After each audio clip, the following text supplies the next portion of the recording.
Hi there, welcome to my channel. I have a short yet really helpful video today, especially for those of you out there who didn't know about this little trick regarding most, if not all, Nintendo Switch wireless controllers that have a sync button and how to turn those controllers off without actually sleeping or turning off your console entirely. I've had the Nintendo Switch since its launch date in March of 2017 and actually found this out by accident a couple of months ago. And it was a very good accident to stumble upon. So as many Nintendo Switch owners know, most wireless controllers from Nintendo's own Pro Controller that I have in my hand right now, there's no power switch or on or off switch, nowhere to be seen. To third-party controllers such as this PowerA Animal Crossing Edition controller, there isn't a power switch anywhere. Even to Nintendo's own JoyCons, there's no way to turn them off without actually putting your console to sleep, and that's how everything pretty much gets shut down or shut off.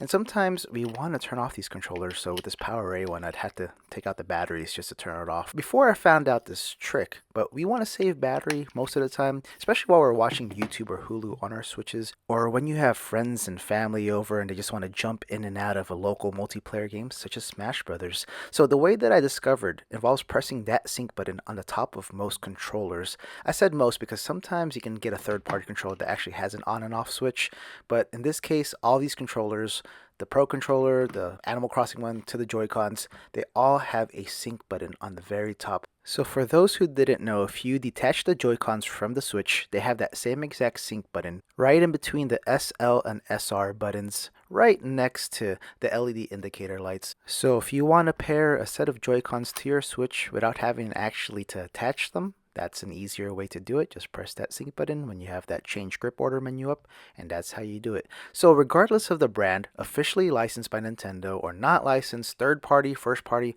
whatever it is, if it has that sync button, all you have to do is pretty much press that button for a second and it turns off the controller. So I'll do a little demonstration with each controller that y'all seen during the intro of this video, and we'll begin with the Nintendo Switch Pro controller. So I'll have the Switch in handheld mode, and I'm just going to press any button and turn it on, and there it is. It's synced as player 1.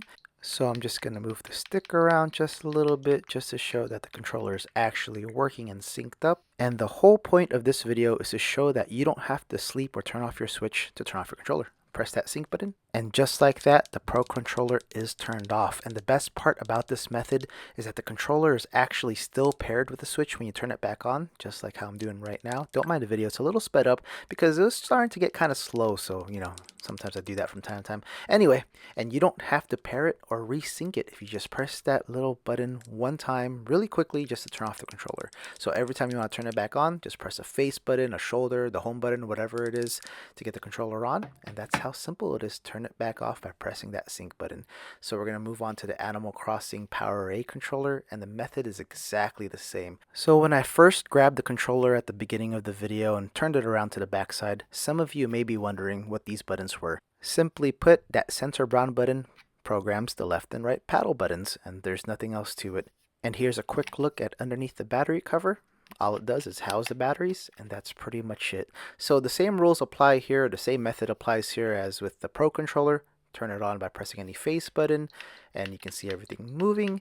And to simply turn this off, all you have to do is press the sync button at the top once again for 1 second or less. Just press that button pretty much, and the controller's turned off. So having a way to turn off one of these third-party controllers is actually very helpful in saving battery, especially if you have to use your own AA batteries and it doesn't come with some sort of rechargeable battery inside already.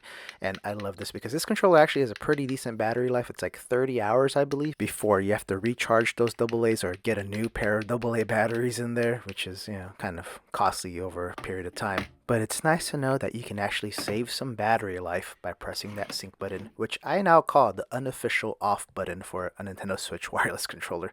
So moving on to the last set, I mentioned earlier that Joy-Cons work the same way as well too, especially if you play with your Nintendo Switch Joy-Cons detached or if you're sharing it with a friend for some sort of multiplayer game. So obviously you can't access that sync button if the Joy-Cons are attached to the Switch, and I guess it's obvious as well too that you can't access the sync button when you have some sort of strap on your Nintendo Switch as well too. So the easiest way to do this is to take off the strap and you can access the sync button right there. So that's how you can sync up or pair up another set of Joy-Cons to your Switch. But this is also the unofficial way to turn off Joy-Cons if they're detached from your Switch and you just want to save some battery. And I guess that's the whole theme for this video. Save battery and turn off your Joy-Cons. Save battery, turn off your Pro Controller, whatever it is.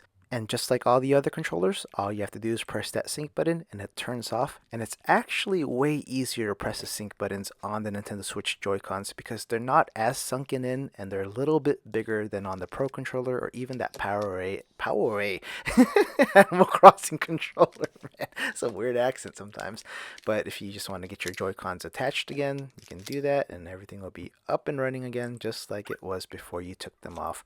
But if you want to play them detached and you want to turn one off or turn both off while you're taking a break, it's that simple to turn them off the unofficial way with the sync button. So I hope that this video was helpful for some of you out there, especially for those of you who have a third-party controller as their main and want to save those AA batteries. With that said though, thank you so much for checking out this video, and if this interested you in any way, feel free to check out these other videos. And if you really enjoyed hanging out with me today, please consider subscribing to be the first to know when I upload something new. I'll see you all soon. Please stay safe out there. Bye.